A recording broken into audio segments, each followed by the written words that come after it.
हो? अच्छा, तो कैसे धुन बजाऊं? हाँ, बड़ा नेक विचार है। గోవింద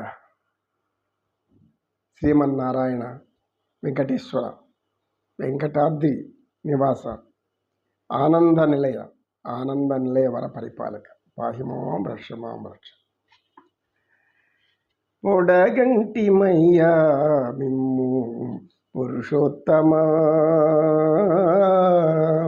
పొడగంటిమయ్యా మిమ్ము పురుషోత్తమా ఎడనీయకయ్య కోనేటిరా ఎడనీయకయ్య కోనేటిరా పొడగంటిమయ్యా మిమ్ము పురుషోత్తమా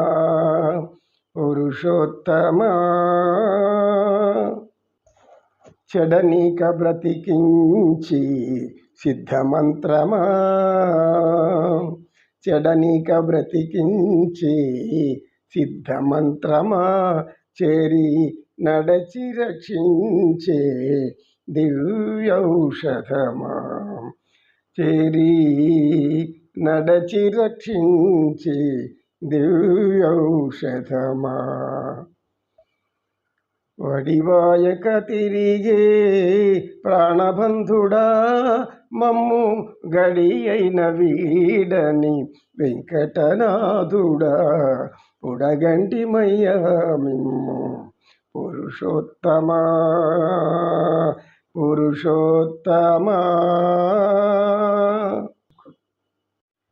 గారవించి దప్పి తీర్చు కాలమేఘమా గారవించి దప్పి తీర్చు కాలమేఘమా మమ్ము చేరువ చిత్తములోని వెంకటనాథుడా పొడగంటిమయ్యా మిమ్ము పురుషోత్తమా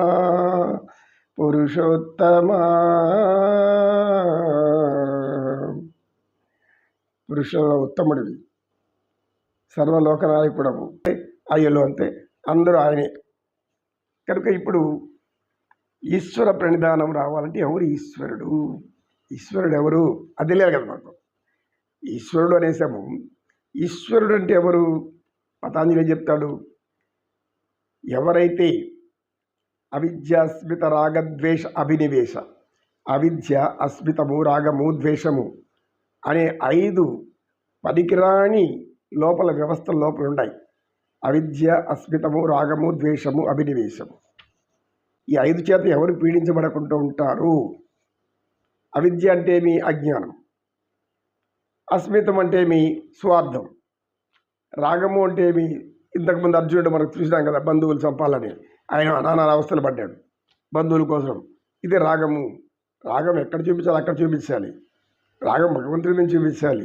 తాత్కాలికమైన రాగం భవబంధాల్లో చూపించాలి.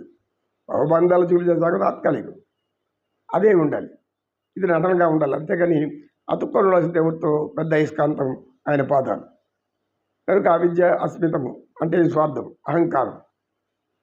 స్వార్థం అంటే ఏమి? అహంకారం ఉండేవాడే స్వార్థం గురించి ఆలోచిస్తాడు. అస్మితం రాగము చెప్పాము, ప్రేమ ఎలా ఉండాలి.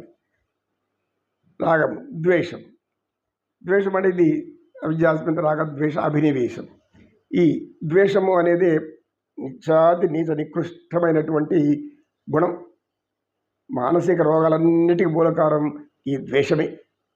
ఎవరో ఏది తెలుసుకోని ఒక మాట, ఏది వ్యతిరేక మాట్లాడడం, ద్వేషం పెంచుకొని వాడిని ఏం చేయాలి, వీళ్ళేం చేయాలి, వీళ్ళని చేయాలి, ఇదే నిత్యం.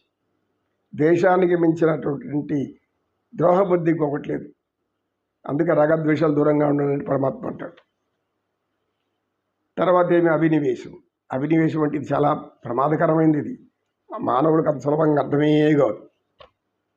ప్రాణం మీద తీపి, clinging to life, always who are thinking about the life. we should have to prolong our life by so many medical ways and so many other things.